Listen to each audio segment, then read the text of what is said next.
My apartment is quite old, so the walls are often covered in salt stains. One day I decided to take down the huge old landscape painting in the living room. As I took down the heavy frame to clean the dust, I was stunned. Right behind the painting was a small, strange wooden door that blended in with the color of the wall.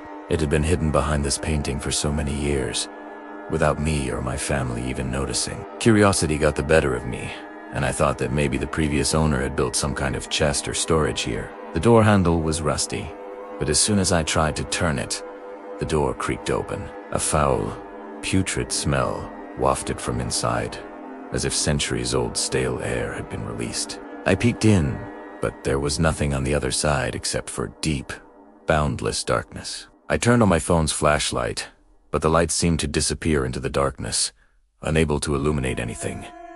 Just then, I heard that chilling sound. From the depths of the darkness came a muffled, painful groan. It seemed as if someone had been groaning in pain underground for years.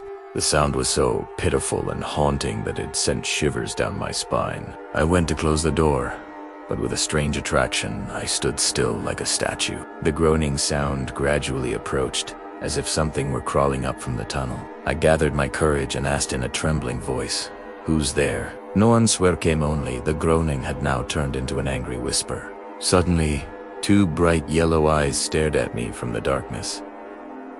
I jumped back in terror and tried to slam the door shut, but from the other side, a pale, worn-out hand grabbed the door frame.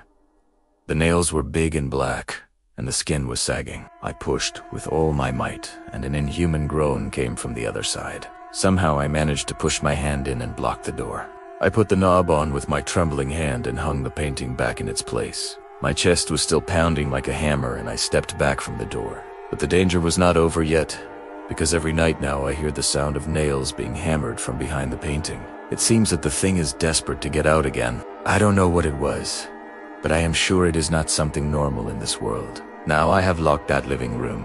I don't go there anymore for fear. But the sound of the groaning still rings in my ears late at night through the walls. I may have accidentally opened a door to hell.